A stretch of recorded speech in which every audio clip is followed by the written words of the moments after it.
is where the collegiate church would have stood. The collegiate church of the Hamilton's original church. Built with permission from the Pope in the 1500s, then after the Reformation changed size, became the local parish church. Remained that way until what we now know as the old parish church of Cantor Street, when that opened for business in the 1730s. So the collegiate church was then abandoned, it was semi-demolished, left for rack and ruin. So when Alexander becomes Duke, all his plans for his landscaping, his estate and everything down here, he's got a ruined church in his garden. Oh, not rid of this. More important than that, the part of the church that was still intact was the burial aisle, where the ancestors were residing. And the old Magnifico took one look at that and went, no, I'm not going in that. No.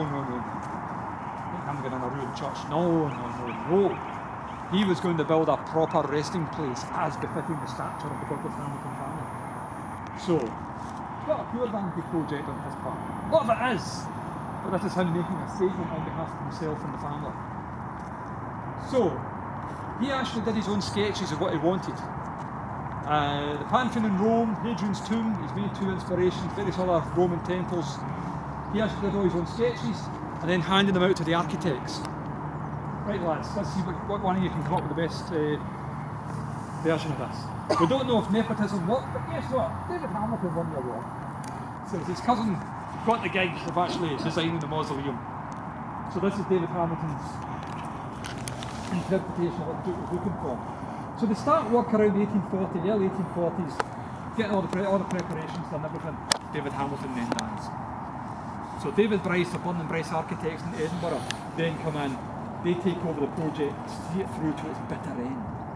Now, there is a lot of the mausoleum they've got to preface by saying, so, story goes. Because there's so many stories and tales are built up about this place. Every one of them will have an element of truth in the middle of it all. Is this all the last 140, 150, 160 years it's taken on arms and legs, blah, blah, blah, blah. So one of them is, we're not actually quite sure how long it took to build this place. We've got some sources saying it was finished in 1856. Some sources saying it was finished in 1858. Burn and Bryce architects, they went and found the squared up until 1860. So you're looking at nearly 20 years getting this building completed and paid for. What we do know, this grand edifice, there's just two rooms. There's the crypt and the chapel. And the crypt was ready to take in boarders, as it were, in August of 1852. So with due pomp and ceremony, and our boy did like his ceremonies, as you'll find out. He saw his ancestors and mortal remains interred in their lovely new oak coffins, brought across from the collegiate church, laid to rest within the crypt. Nods on, right lads? Well done lads, right. I'm off down to London on business. Right, your grace, we'll see you come back up the road. Right lads, he is. Down to the apartment, 12 Portland Square, which I think is where Absolute Radio is based now, something like this, the old Virgin Radio. Anyway, that was his apartments. And he promptly died of a heart attack at the grand old age of 84. Very good age for the Victorian era. Bring his body back up from London, reunite it, as it were, with his great casket, more of which later. Because of course, this is his mausoleum, so he's not living up with the family downstairs. Oh no. He's got the upstairs all to himself. But, you'll find out as well, a wee bit of troubleshooting had to be done every now and again with this place. Because not only had the floor still to be laid, the dome still wasn't completed. So they laid him to rest and finished the building around him, which must have been great fun for the Duke. Go and drop your hammer on the Duke, boys. Hey! Boom. So, let's throw some numbers at you. The building itself stands 120 feet tall, 36 metres in front of me, 120 feet in through on it. And, so the story goes, it's 120 feet down. Because seemingly there are 8 pillars sunk into the ground. Then they put the foundations over the top of that, and then put the mausoleum on top of that. The walls at the base of the crypt, as you go around the crypt and take them later on, you'll see the walls in there are 15 feet thick. The walls at the base of the chapel, they're just 5 feet thick. But this is the biggest and best Lego set you've ever seen. Because there is nothing holding this building together. All these blocks, all quarried within a 12-mile radius, all the sandstone, the blocks are all keyed into each other. So it's the weight of the building that's actually holding it together. So without giving too much away, yes, the old girl has moved over the years. But it's been that flexibility that she's had. That's why she survived all the stresses and strains down here. Had she been properly cemented together, then it would have been like the Ham Advertiser of the April Fools, was it about 12, 13 years ago they did it? And then they had the picture of the mausoleum cracked open like a big Easter egg. This mad German scientist has come to save the day and glue it back together again, sort of thing, you know. See? I've got to get that wee bit out of the way before I take you inside and it's actually not glued together. How many of you would have realised this is the front door? It's not the other side, that's the back door, from there. This is the front door. With the three gates facing east towards Jerusalem. Very important, it's underpinned out later on. And the carvings, the lions and the faces. The lions and the faces and the carvings you'll see inside the chapel, all the work of one man. A Musselburgh sculptor by the name of Alexander Handyside Richie. We're not quite sure how much he was paid for his work, but so the story goes. So impressed with the Duke of his work, therefore so well paid he was by the Duke, he was seemingly never in need of work again. Well, we think you're looking at around 7 years worth of work just doing all the carvings. So, if you want to come and get a bit closer look at it, the lions. Good Scottish lions, as befitting the Duke's stature. And you're keeping a constant guard, constant vigil on the building. Hence, one awake and one sleeping. With the story going that one day that lazy old dog going to finally wake up and let him get some sleep. Or there's a wee change with the guard that happens at night that we don't know about. Now, if you would like to formally introduce yourself, that's Mozzie, that's the room. And then we've got our faces, our rogues gallery. So from left to right,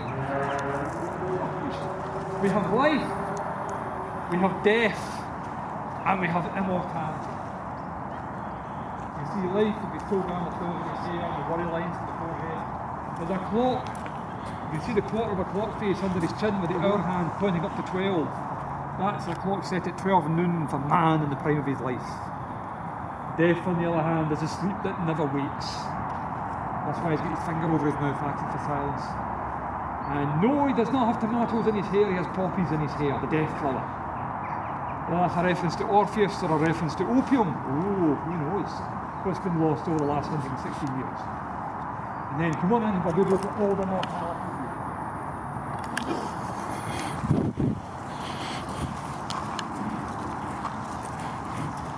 So if you see, in among the flowers in his hair, so make out there's the body of a butterfly. Just a few years ago, somebody popped it out of it.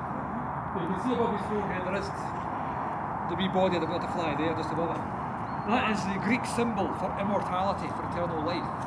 But you can see there's a snake coiled around his forehead, biting its own tail. That's an old Egyptian symbol for reincarnation in the eternal life cycle. So you can see he's bringing all these classical elements into this, all these wee bits and pieces.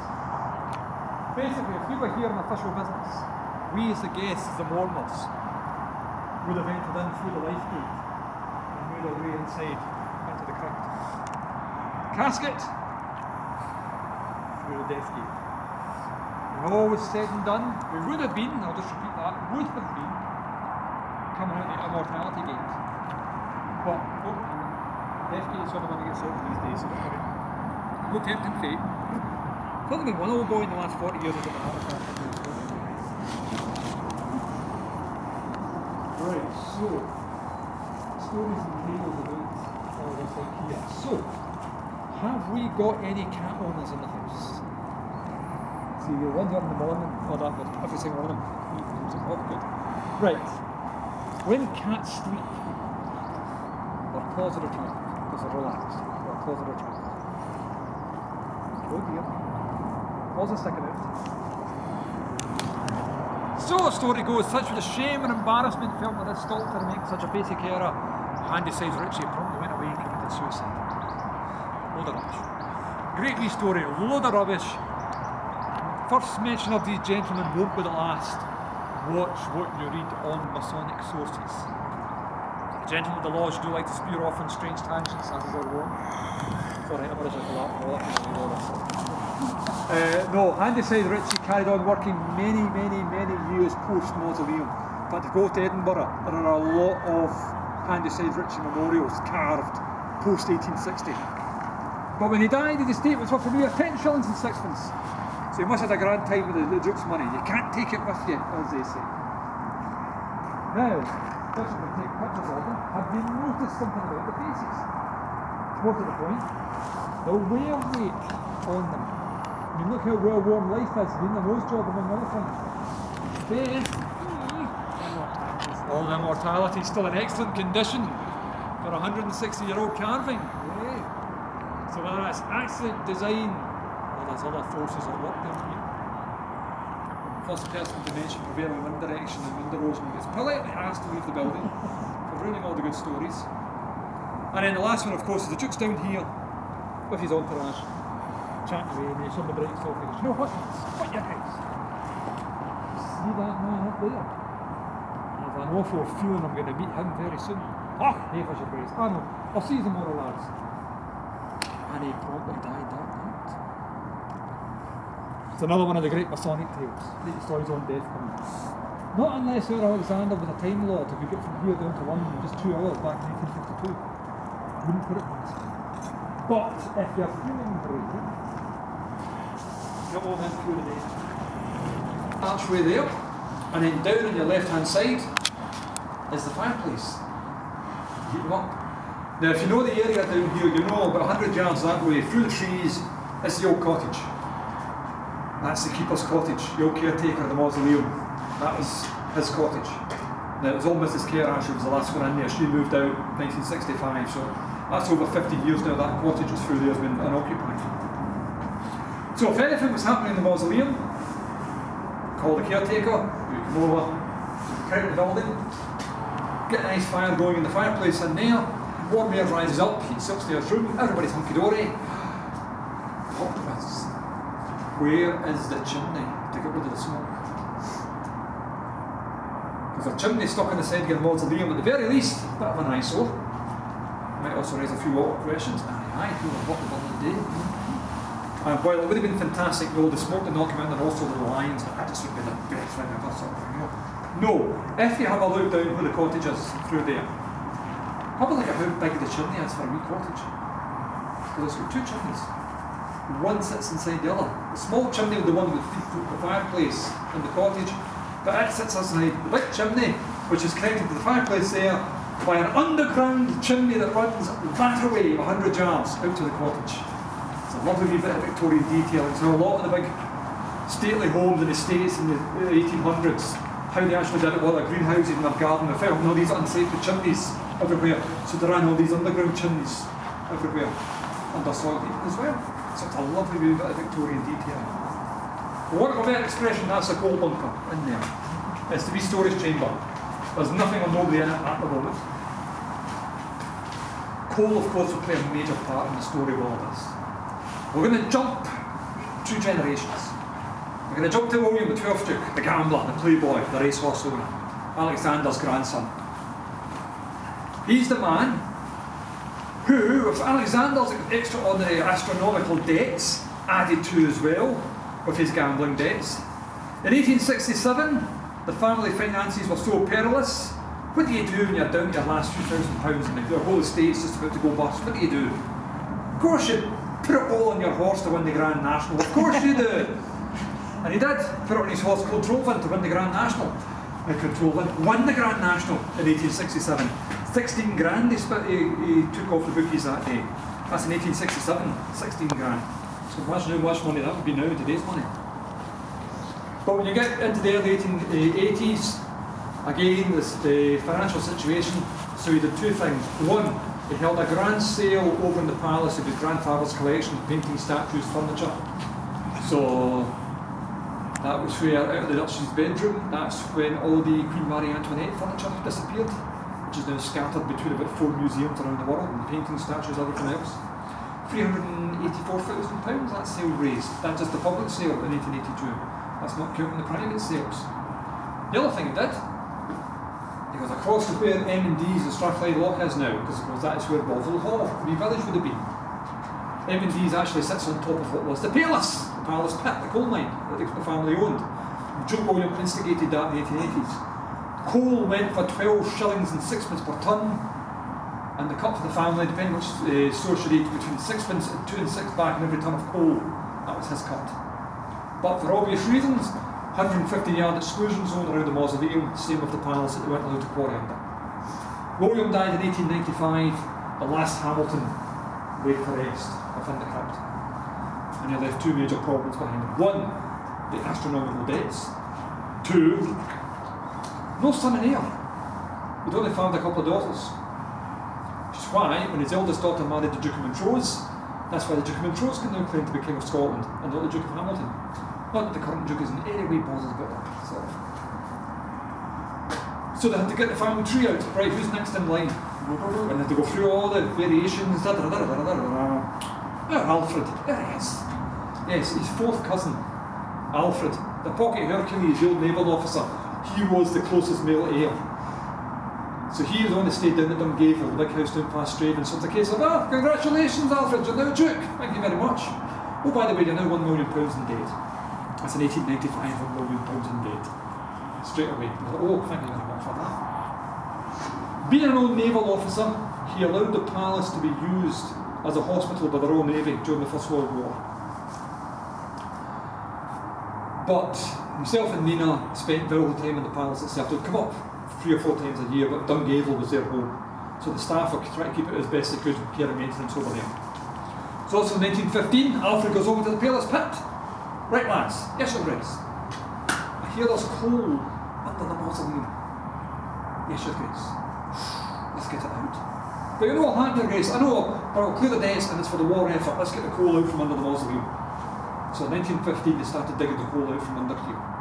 So you can then guess what started to happen when they start taking coal out from under buildings. By 1921, the building had sunk 2.5 feet in just 6 years. It came down 2.5 feet. And they completely underestimated how well built this place was. But the fear was back then, she was either going to topple over or collapse in on herself.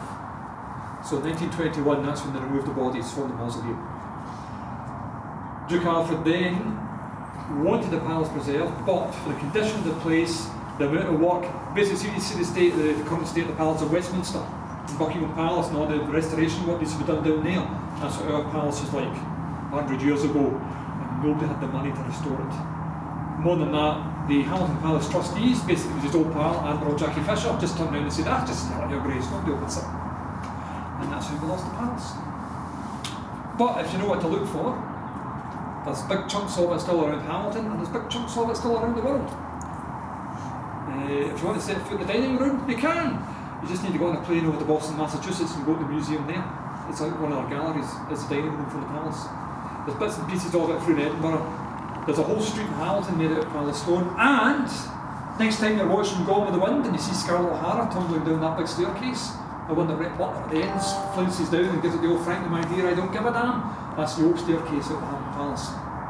So that's how we lost the palace. Didn't stop digging the coal out from under here. Right through until 1945, they cut 5 coal seams from under here. So, don't want to alarm you, but do you realise you're actually standing 18 feet lower than when this building was finished? That is how much it's sunk into the ground. 5.6 metres in funny money, 18 feet room money that has come down. The palace is 12 feet down, the mausoleum is 18 feet down. And for many years we'll take my bearings and facing east, right, 8 degrees, leaning that way until she straightened herself out. And they could get the concrete in underneath to give her a solid base. Although for a couple of surveyors have been down and they think, oh, there's a wee bit of movement again. So we'll need to see what's happening. Mention all that as well, if you know, once every couple of winters we do get the boating lake, because this is an actual floodplain down here with all the subsidence, so the water reaches to about here and heads out right out to that wee lonesome tree out there. Oh, some minutes, don't worry, it's the lodgers wandering our way up. And then the other thing is you go up these stairs into the crypt, you'll suddenly feel the stairs start to go dum, dum, dum, dum, into themselves like that. That is deliberate, that's not subsidence. As you know, when you take things up and down staircases, it's always the person at the bottom that ends up carrying all the weight. When your pallbearers walk into a church, up normal level steps, the guys at the front start leaning back, The guys in the middle start leaning back. It means the two guys at the bottom, at the back of the coffin, have to carry all the weight on their shoulders. But as you go up these stairs, when you start moving forward, that means you keep your fair share of the weight on your shoulder. That's the old Duke making sure no shirkers in his house. So, your Grace, you're in. You should get something running for the door. This is the crypt. At its high point, you would have found up to 17 members of the family residing down in here. So all the ancestors brought across from the Collegiate Church and then added to right through until William in 1895. The only two women you would have found in here, Alexander had his mother's interest in here, and I hope you can admire the fine council workmanship in the ceiling. They meant well at the time, but that cement's going to do a lot more harm than good in the long run. If it be you live in sandstone buildings, you know sandstone breathes, it contracts in the winter, expands in the summer, concrete doesn't. So, in the long run, this will lead to re-attending to. But basically what happened was, this was the only real damage with all the movement in the building, this was to blow this part of the ceiling back up. Before then you come in through the door, and then you were on your hands and knees until you got to here, stood up. The big centre pillar will open the ceiling up, and you'll feel that hole in the floor above. These are the original candle holders, as are the doors and the lattice pattern gates from the current ironworks up in Falkirk. It's just that when the bodies were removed, it was just wooden shutters that they put across the archways. That didn't stop people coming in. Oh, what are they hiding in there? They must be hiding some stuff in there. That's when they put the big iron gates over. And then the fence has been up for the last 10 years, again, just to protect the old girl. But as far as we know, it has never been cleaned in here. Very little air or water pollution we get in here. Even though now the door is seized open, and we're not going to put anything down those hinges until we know what we've got in there, so we don't damage anything. Because, if I sneak in beside you there, in the corner of each right corner alcoves, there is a ventilation shaft. So it would mean that the crypt down here would always stay dry and aired, rather than all damp and musty, because the coffins themselves just sat in these niches and alcoves. They weren't covered over, they weren't sealed in, they just sat in there. But unfortunately, when the bodies were removed in 1921, so went the records. Nobody actually took a note of who was where in here. So your guess is as good as anybody's about who was where. So you can pick your own spot, which one you fancy. As far as we know, the first Duke was in one of the corner alcoves, and the fourth Duke was in one of the corner alcoves. That's as best as anybody can tell. Not even the staff. Who the family are now, up at Lanarkshire, through East Lothian. We've had them down there a couple of times. They've checked through their archive, Dave Nelson, related to the mausoleum like that we sketch. So, can't tell you who everybody was. I can tell you the one who wasn't here was the second Duke, because like his predecessor, he picked the wrong side in the English Civil War. But the first Duke was at least returned, albeit in 2 pieces, courtesy of Oliver Cromwell. Head chopped off. But the second Duke was wounded at the Battle of Worcester and died from the lead poisoning from the musket ball in his thigh. He's still buried down at Worcester Cathedral. So, which one of you would fancy spending a night in here? Because our troop of girl guides wants to sponsor sleeping in here one night.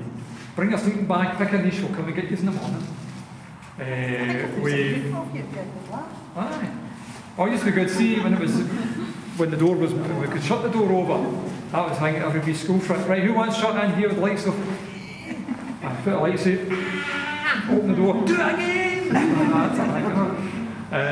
We've had various things getting filmed in here. We've even had Escape to the Country. So we've had Nicky Chapman running up in here with a wee demented schoolgirl. Brilliant, all that sort of thing. And I have been waging a one-man campaign for years and trying to get every tour and say, please help me with this. So I'm trying to convince BBC Wales this would be a great location building for an episode of Doctor Who. Come on, dialect tempo, come on! We've actually had a couple of wee ghost hunters been asking to come in here, sort of thing, you know. Oh, the great fun of the spiritualists. See, we've had that, the spiritualists in Halloween, and then we've also had on the open doors day. I've been standing in here, and the couple walks in, and the woman with aye, alright, son, aye, I'm a spiritualist. So it's like, oh my God, there's dead people in here. And all that, and the hubby just walks in behind her going, oh, she's away again, so I'm just leave her. So, aye, so we've had that. We've had actually had people taking pictures and then coming back with it. What's that like? What like? That like? That's not one of yours. So we've had everything in here. So that's what the atmosphere. You can tell how cold it is in here. So you can tell how chilly it would have been last month doing the tour, and even into February. Even had these group of pensioners on down here in January with the first wave of snow. I'm like, wait, is they in here? We're hardy, son, don't worry. They all came in and sort of, I can barely see them for the smoke, the steam coming from the house and all that. So just a big cloud in front of me, sort of thing, you know. But, I say, this is the crypt. But this is just the appetizer. The main event is upstairs. Now, there are no internal staircases within the mausoleum, which means we need to take the scenic route back out and around and in through the back door. So, I'll head round and get that opened up.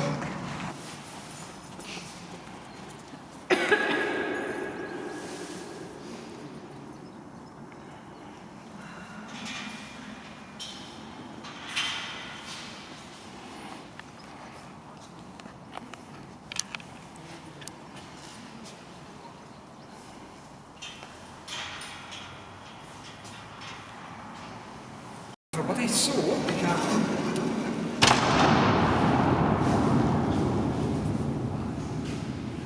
you're doomed. So don't worry, I'll give your eyes a couple of minutes, just adjusting the light and we are made in here. So this indeed is the chapel. This was to be the working part of the building for hosting ceremonies and services. But as I'm now sure you've already noticed, we've got a bit of an acoustic problem in here. We've got a bit of an echo going on here.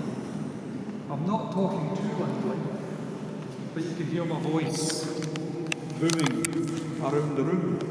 So imagine trying to hold a service or a ceremony here. Imagine 1, 2, 3 voices trying to crash over. Imagine 2, 3 voices.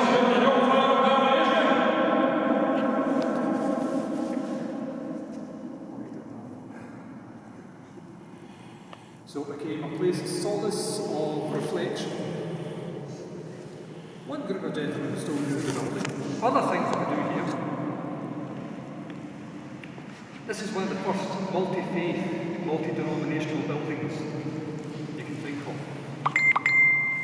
As I say, Alexander, his great fascination for the Bonapartes, when his son William, who was actually in love with the Duchess of Atholl, said, Dad, I want to marry the Duchess of Atholl. And his dad went, no you don't, son. No, no. We're going to marry Princess Maria Barton. That's who we're going to marry. Why, Dad? Because then I've got a direct bloodline with the Bonaparte family. That's why. It's not a marriage. They did spend some time in the palace before the bright lights of London drove them away, sort of thing, you know. But what story we hear is that William, being Protestant, would come here with his minister and his entourage. He'd come into the chapel, have his service, peace and quiet, and go back over to the palace.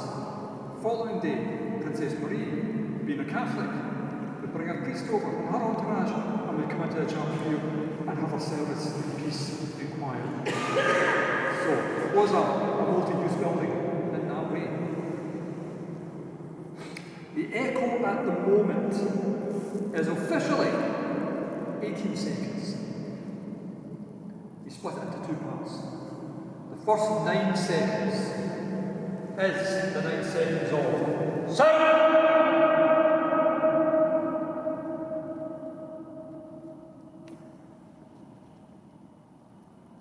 And once that sound wave goes in, you can't hear it. Doesn't mean to say it's still not bouncing around the room. We had the Institute of Acoustics here. 3 years ago, big loudspeaker over there.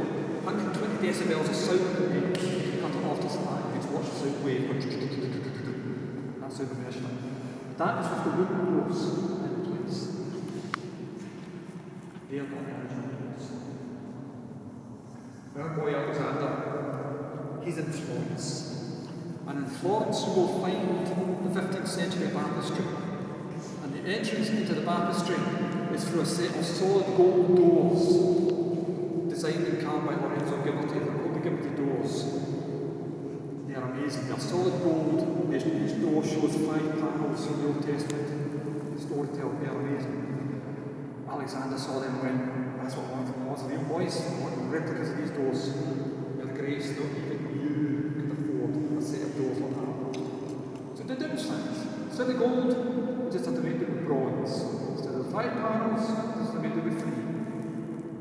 So James Steele copied the bottom 6 panels, made all the carvings out. James Milne of Abbeyfield in Edinburgh then cast the doors in bronze. And that big black cross standing right behind you.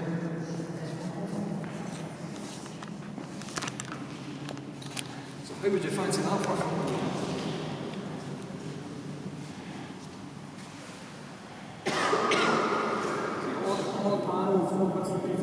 So the doors pinned together, cast in sections, pinned together, each door weighs 3/4 of a ton. But the doors were so beautifully balanced when they were in place. Once you turn the key in the lock that belongs to install them, you could just use your pinky and push them open. They were so beautifully balanced. Then again, just use your pinky, and when these things slam shut, because the bronze will resonate the echo a lot more than the wooden doors. That's how the mausoleum had its 30-second echo when these were actually in place. And why it's in so many record books as the longest echo of any building in the world. The doors were taken down for the same reason. The bodies were moved, with the building moving and shifting. There was a fear they were going to be damaged beyond repair. So initially, this was just a temporary move to bring them in until they worked out what they were going to do with them. And then once they realised the building actually wasn't going to come down, they've remained within the mausoleum. One thing is, £1,500 these doors cost brand new in 1856. 4 years after Alexander died, he never actually saw his doors. So this is one of them. The other one is still covered over because we've had some issues with some water coming in through the building up there, so we keep the other door under cover just for its own protection over there. This is the front of the door, so this is what we're going to see upstairs. The other side is the wall mechanisms. So the 2 panels that we've got on this way here, we're checking the nice on the top one here. But here in the centre panel, we have the city of Jericho, showing off the power of the Ark of the Covenant. Why Indiana Jones and the rest of the masses? Because the troubles are weary, the walls are indeed coming down, and the lost tribe of Israel walking across the River Jordan. Well, here is King Solomon in the court of the Queen of Sheba. If you want to see the sort of detail into these doors, I'm going to go in and get my wee camera and mirror out. Sit back for this chap here, and then shine my torch on it. You'll see his face looking back here. He's a wee bit worn, but he's still there. His wee face is still there. That's the sort of detail you got on this door. You can spend hours just staring at these doors and spot new things all the time. Now, the chap here with a very shy hand. This is your natural bronze colour. That's polished bronze. Because we don't know who had the first rush of blood to the head, but one day, back in the Victorian era, the low bars were open to the public on a Tuesday and a Friday. You dress in your finest, come down through the gates, wander amongst the gardens, have a tour of the palace, have a tour of the mausoleum with the bodies in it back then if you wanted to. We don't know who the first rush of blood, but somebody came up those stairs, bent down, shook his hand. What are you doing that for? Oh, it's for good luck. Must have worked. The Victorian lottery there must have come up that night. Then became tradition that you walked past the mausoleum, we were doing the tours, you bent down, you shook his hand for good luck. When the doors were taken down and brought inside, still tradition on the tours, shake his hand for good luck. That's 140, 150 years worth of the acid over people's fingertips. It's polished his hand up. It's the same as you go through to Edinburgh and you see Greyfriars Bobby, his wee nose is all polished up. And it's a cracked husky, I feel like an excavator on the Moscow Underground is the same way as well, sort of thing. So that's how people say, he's got a gold hand. No, it's just That's your natural bronze, that's your polished bronze. And then the wee chap here in the corner. The story goes, if a young lady was desperate for a son, for a baby boy, she'd pat him on the head, and she'd have a son. And I've had somebody on one of my tours, it's not long ago actually, I was on your tour a few years ago, Peter, aye. He told me that, and I touched his head, aye. Had a boy, so it works, so you're warmed, something, you know. Of course, if the wind was blowing, this is where your hot air would have come from downstairs. That's your grace there. Yeah. Up the slope and down the other side.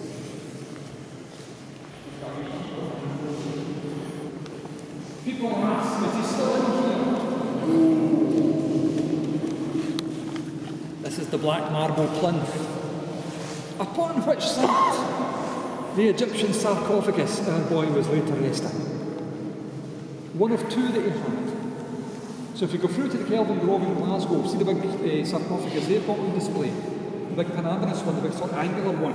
That's his backup plan, so that really should be here. That's a sarcophagus. But this one he acquired due to a wee deal with the other Byzantine lads, no responsibility for it. £632 each so Hamilton money then found its way to the British Museum. British Museum was then refunded the treasury. Then a wee extra £10 delivery charge that ends up in the palace to join the rest of his collection of various Egyptian artifacts. Decided what better casket than a magnificent. Now, at that same time, Thomas Pettigrew was one of the great Egyptologists who would do the public autopsies of the mummies at that time.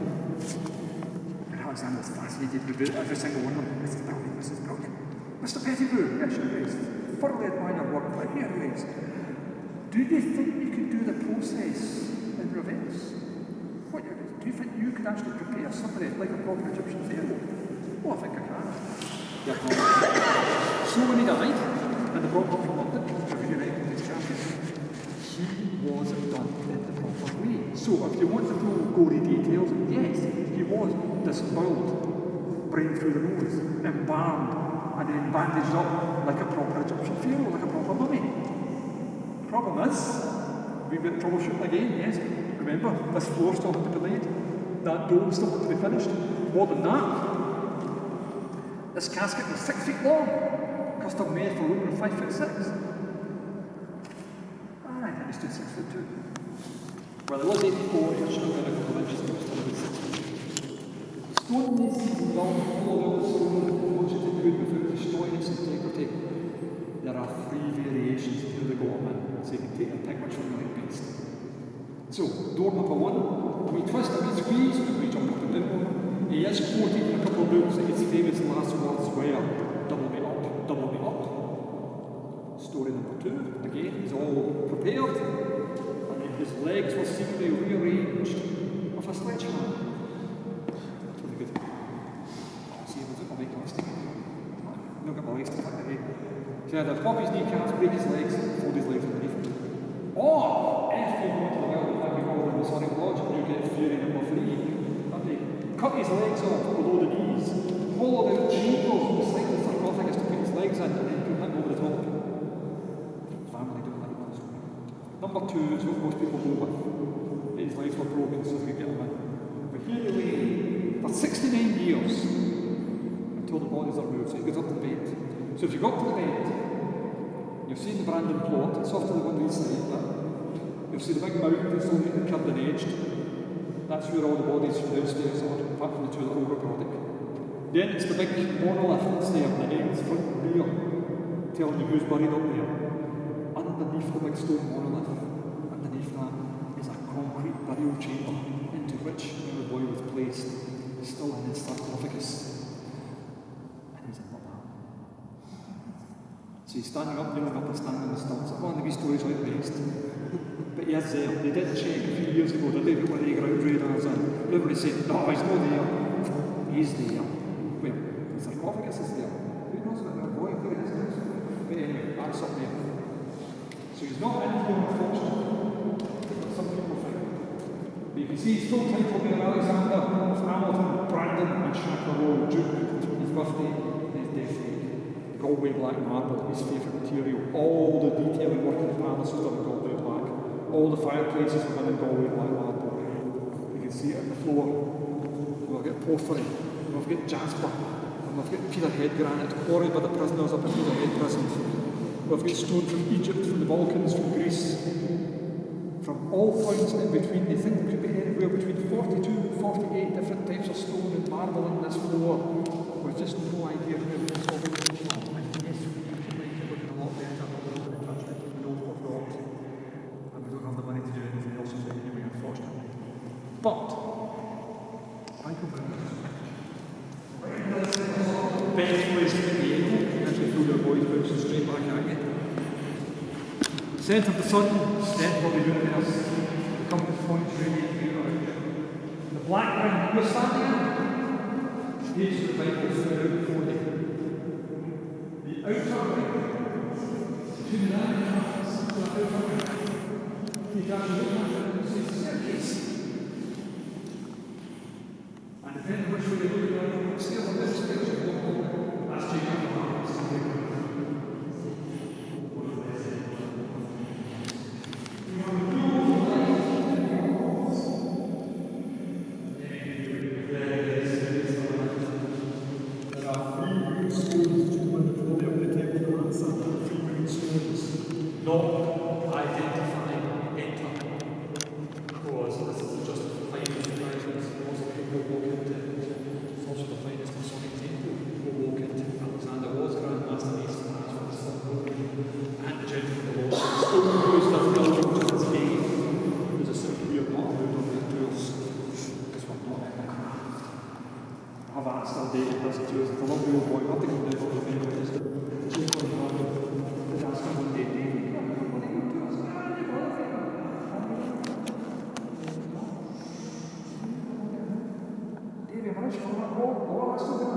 So anyway, if you go on any Masonic websites, you will get good stories of the German people. And just read them and laugh. When they start talking about the building itself, the box, how much are actually going to tell you from the box? Absolutely. You have no idea how much is going on in this book, how much is going on in this book. The life and death of the person in between is going on. All the ceremonial aspects of it. Let's see. Yes! Somebody standing in a coffin. So you standing in a coffin. So that's where the bottom went to.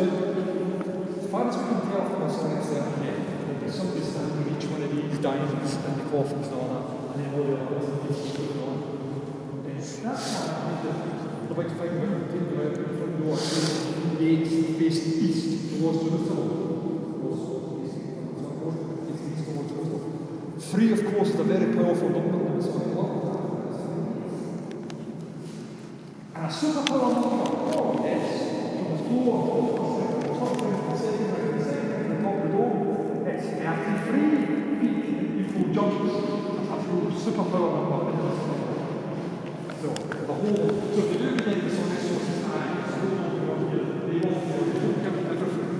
Well, just watch it. So, and they said Richie, once he's finished with his lines and his face is outside, comes in here.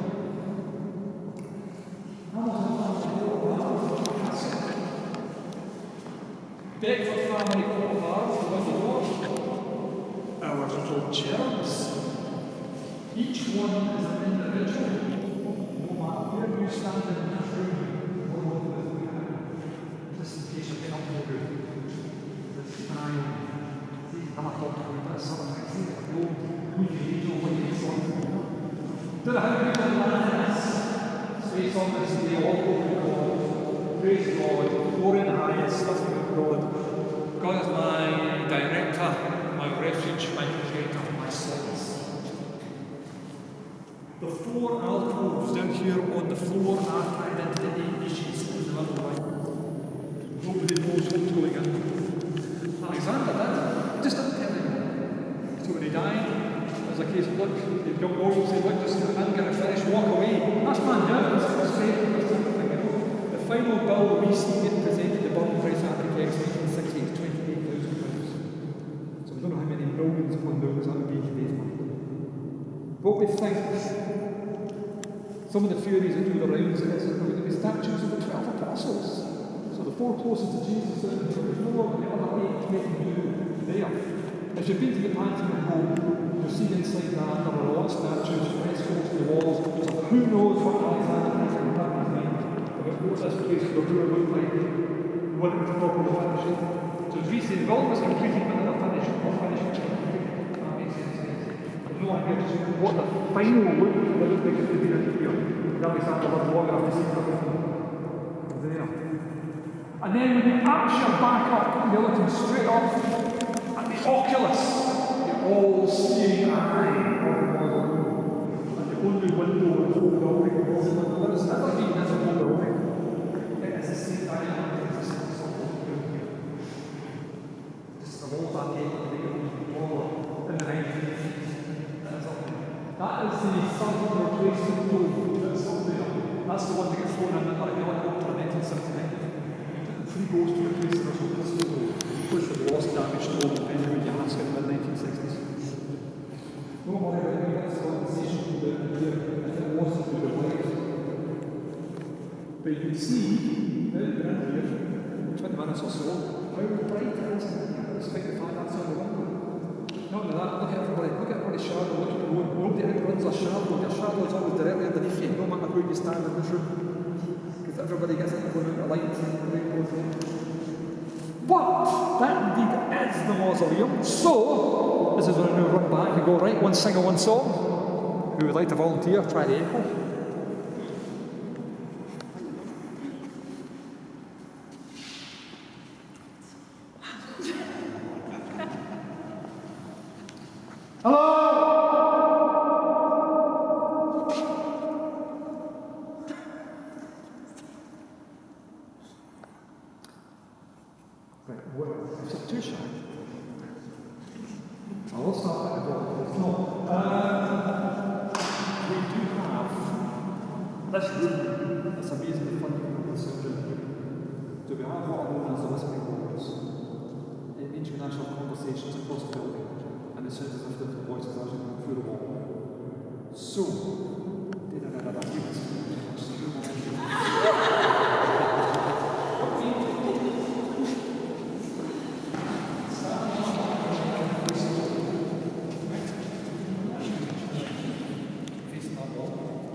Just use a normal talking voice.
Hello. Hi Evan, how are you? So weird. I'm trying.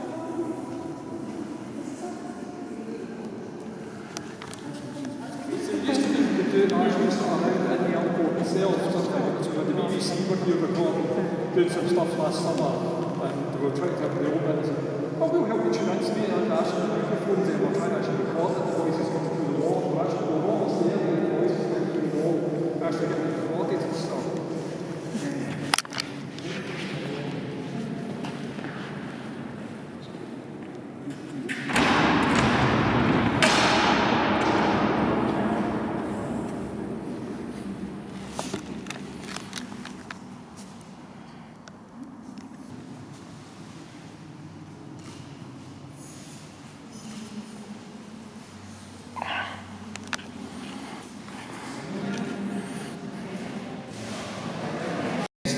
your big dash 80s that fly over, the twin turbo props that fly over. You could get one of the twin tips in here, no bother.